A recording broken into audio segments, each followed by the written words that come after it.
ஆகாயம் பூமி அதிசய படைப்பு, ஆணும் பெண்ணும் அதனிலும் சிறப்பு. ஏதேன் தோட்டத்தில் இறைவனின் கூடுகை, இழந்த பின்னாலே சாத்தானின் ஆளுகை. ஏதேன் தோட்டத்தில் இறைவனின் கூடுகை. ஆண் பெண்ணுடைய காதல் தமிழ் இலக்கியங்களிலே அதிகமாய் உண்டு. அகநானூறு என்று சொல்லி நாம் படித்திருக்கிறோம். அந்த புத்தகத்திலே காதலை பற்றி அதிகமாய் சொல்லப்பட்டிருக்கிறது. காதலிலே ஒருதலை காதல் என்று உண்டு, இருதலை காதல் என்று உண்டு.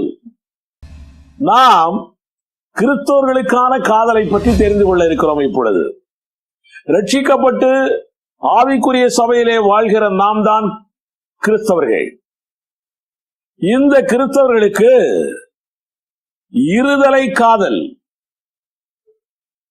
ஆணும் பெண்ணுமாய் சுயமாய் காதல் பண்ணிக்கொள்ளுதல். வேதத்திலே ஆரம்பத்திலே உலக தோற்றத்திற்கு முன்னிலிருந்தே ஒருதலை காதல் தான் ஆரம்பித்தது. அதை ஆரம்பித்து வைத்தவர் நம்முடைய ஆண்டவர். அவருக்கு மாத்திரம்தான் நம்ம மேல காதல் இருந்துச்சு. அதுக்கப்புறம் நாளாக நாளாக அது இருதலை காதலாய் மாறி இன்றைக்கு அது மிக அதிகமான காதலாய், ஒரு அன்பு நிறைந்த காதலாய், ஒரு குடும்பம் போன்ற காதலாய் இன்றைக்கு நாம் அனுபவித்துக் கொண்டிருக்கிறோம். வேதத்தில உண்மையிலே உலக பிரகாரமான காதல் இருக்கிறதே, ஆணும் பெண்ணும் பண்ணுகிற காதல். இப்படி காதலிக்க வேதத்திலே அனுமதி உண்டா? பலருடைய கேள்வி இது. திருமணம் என்பது உங்களுக்கு சொல்லுகிறேன், ஆண்டவர் ஆதாமை படைத்தார். படைத்த உடனே திருமணத்திற்கு ஆதாமுக்கு ஏற்பாடு செய்தவர் நம்முடைய ஆண்டவர் தான். ஆதாம் போய் எனக்கு கல்யாணம் பண்ணணும்னு கேட்கவே இல்லை. அவர் கல்யாணத்துக்காக யாரையும் லவ் பண்ணலாமான்னு யோசிக்கவும் இல்லை. ஆண்டவரே அந்த திருமணத்துக்கு ஏற்பாடு செய்தார். ஆதியாகமம் 2ஆம் அதிகாரம் 18ஆம் வசனத்தில் எழுதப்பட்டிருக்கிறது, பின்பு தேவனாகிய கர்த்தர் மனுஷன் தனிமையாய் இருப்பது நல்லதல்ல, ஏற்ற துணை அவனுக்கு உண்டாக்குவேன் என்றார். இதுபோல கிறிஸ்தவ பிள்ளைகளுக்கும் பெற்றோரோ சபை போதகரோ தான் ஏற்பாடு செய்ய வேண்டும். அன்றைக்கு ஆதாமுக்கு தேவன் ஏற்பாடு செய்தது போல கிறிஸ்தவ பிள்ளைகள் பெயர் கிறிஸ்தவ பிள்ளைகளாக இருக்கக்கூடாது.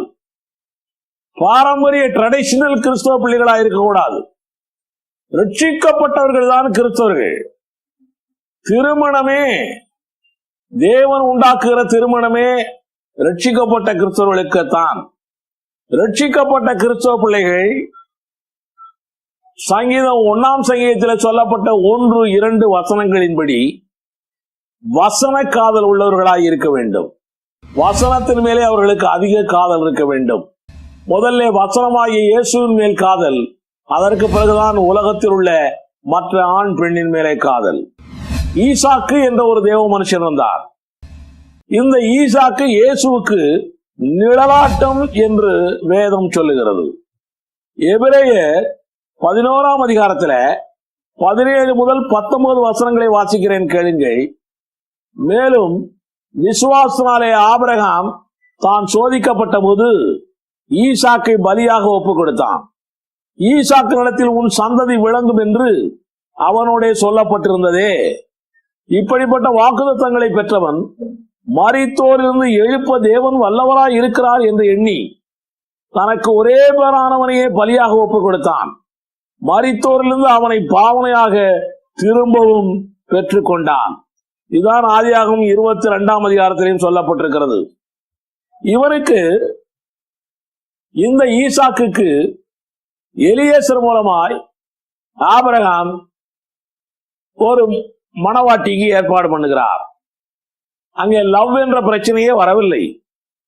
மனைவியை ஈசாக்கு பார்த்தது கூட இல்லை. அது ஓகே என்று, தனக்கு பிடித்திருக்கிறது என்று கூட சொல்லவில்லை. இதை தேவனே செய்ததினால இந்த காரியம் கர்த்தரால் ஆயிற்று என்று ஆதியாகமம் 24ஆம் அதிகாரம் 30ஆம் வசனத்தில் சொல்லப்பட்டிருக்கிறது. ஆனால் தற்காலத்தில் ஆணும் பெண்ணுமே காதலித்து திருமணம் வரை வந்து இந்த வசனம் சொல்வது பொய்யாய் போய்விடுகிறது. இது கர்த்தரால் ஆயிற்று என்று சொல்கிற வசனம் பொய்யாய் போகிறது.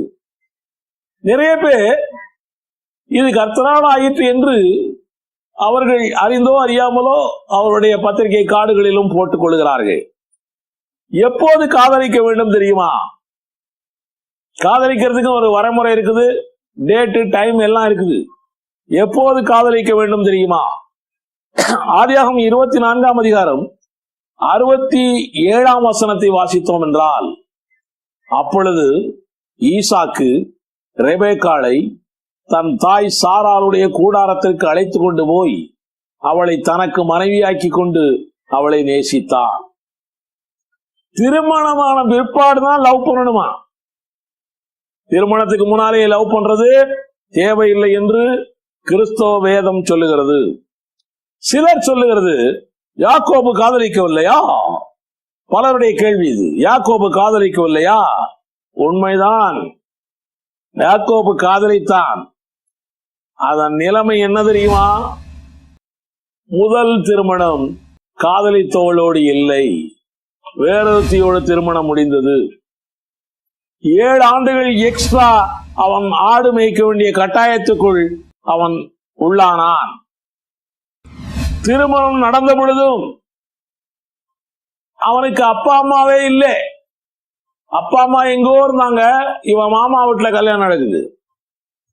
பிள்ளைகள் பிறக்கும் போதும் பெற்றோர்கள் பிள்ளைகளை பார்க்கவே இல்லை. சொந்த வீட்டிற்கு தன்னுடைய பிள்ளையை, தன்னுடைய லவ்வரை, தன்னுடைய மனைவிகளை கொண்டு வந்து காட்ட வேண்டும் என்று வரும்போதே தன்னால் அன்பால் நேசிக்கப்பட்டு காதலித்த அந்த ராக்கேல் மரித்து போய்விட்டாள். அவளை காட்ட முடியவில்லை. இதை கேட்டுக்கொண்டிருக்கிற தேவனுடைய பிள்ளையை, உனக்கு நான் சொல்கிறேன், இப்படிப்பட்ட நிலை உனக்கு வேண்டுமா? யாக்கோபு காதலிக்கவில்லையா என்று கேட்கிறாயே, உனக்கும் do you want these things in your life? No. ஆவிக்குரிய ரீதியில் பார்த்தோம் என்றால் லவ் என்பது எப்படிப்பட்டதா இருக்கிறது என்று நான் உங்களுக்கு சொல்கிறேன்.